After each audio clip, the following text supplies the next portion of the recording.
Hello everyone, welcome to our channel Kumari kitchen. ఈరోజు మనం చేసుకోబోయే రెసిపీ వచ్చేసి చాలా సింపుల్గా మిక్సీలో ఎలా బోండాలు తయారు చేసుకోవాలో ముందుగా తెలుసుకుందాము. మనకి సాయంత్రం స్నాక్స్గా తినాలన్నప్పుడు చాలా టేస్టీగా చాలా బాగుంటాయండి. ముందుగా ఒక గిన్నె తీసుకుందాము. చూడండి, ఇది మినప్పప్పు ఒక టీ గ్లాస్ తీసుకోండి. చూడండి, ఇది ఒక చిన్న టీ గ్లాస్ అండి. ఒక టీ గ్లాసు మినప్పప్పు తీసుకోండి. ఏ గ్లాస్తో మీరు మినప్పప్పు తీసుకున్నారో అదే గ్లాస్తో 4 గ్లాసులు బియ్యాన్ని తీసుకోవాలి. 1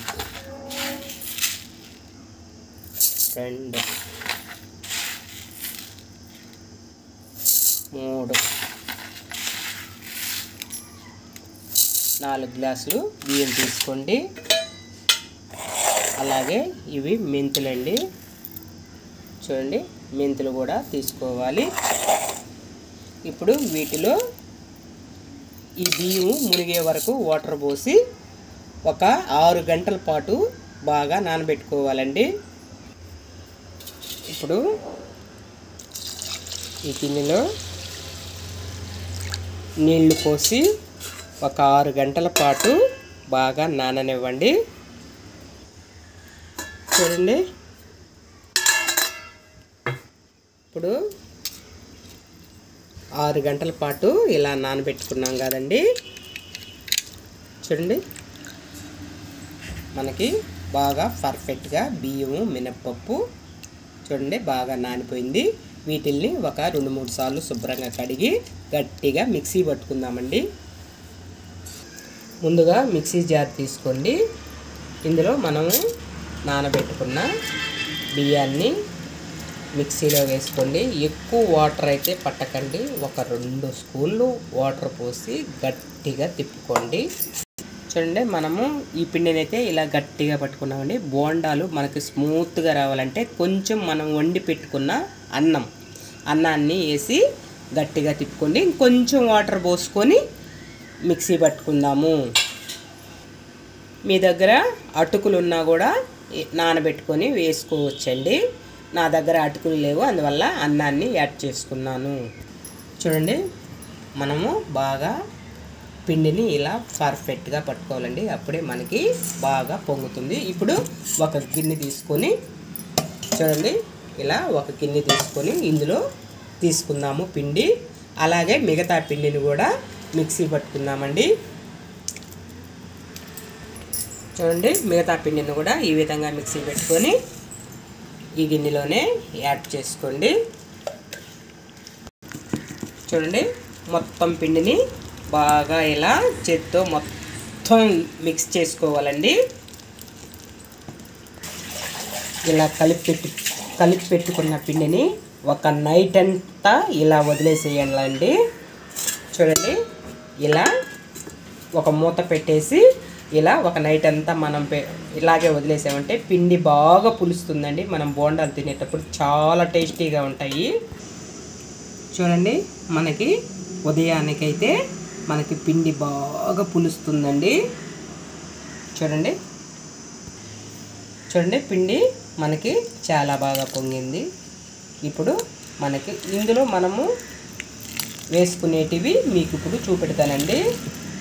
పిండి అయితే ఇందులో బాగా పులిచింది. మనం బోండాలు తింటూ ఉంటే చాలా టేస్టీగా స్మూత్గా చాలా బాగుంటాయి. చూడండి, టేస్ట్ కోసం కొంచెం సాల్ట్ని యాడ్ చేసుకోండి. ఒక చిటికెడు సోడా పిండిని తీసుకోండి.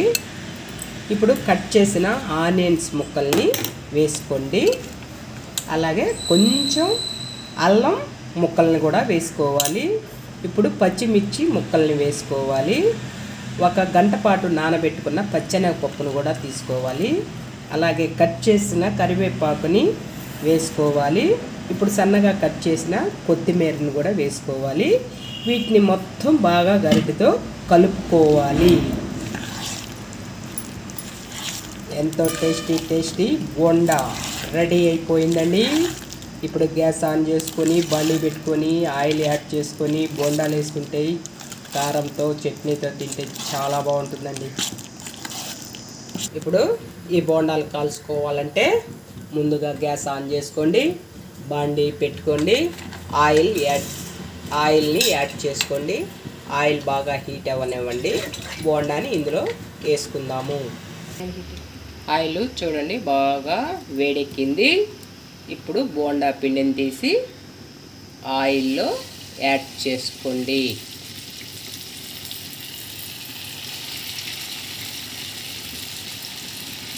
అంతేనండి, టేస్టీ బోండాలు తయారీ విధానం.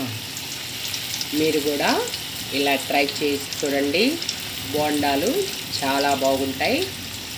ఒక్కసారి ఇలా టేస్ట్ చేశారంటే మళ్ళీ ఇలాగే చేసుకుంటారండి. అంత బాగుంటాయండి ఈ బోండాలు. వీటిని ఇప్పుడు ఒకవైపు బాగా కాలనివ్వండి, రెండవ వైపు కాలిన తర్వాత తిప్పుకుందాము. చూడండి, ఒక సైడు బాగా కాలేయి కదండి. ఇప్పుడు రెండో సైడ్కి తిప్పుకోండి.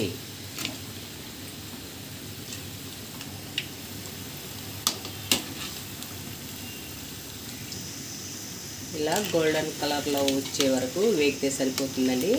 ఇంకా ఈ బోండాలని తీసి ఒక గిన్నెలో తీసుకోండి. చూడండి, వావ్, బోండాలు పర్ఫెక్ట్గా చాలా కలర్ఫుల్గా చాలా బాగుంటాయండి. ఇంతేనండి, బోండాలు వేయటం చేతరాని వాళ్ళు కూడా చాలా సింపుల్గా వేసుకుంటారండి. అలాగే మిగిలిన పిండిని కూడా బోండాలని వేసేసుకోండి. ఒక వాయిని వేసుకున్నాము, ఇప్పుడు రెండో వాయిని వేసుకుంటున్నాము.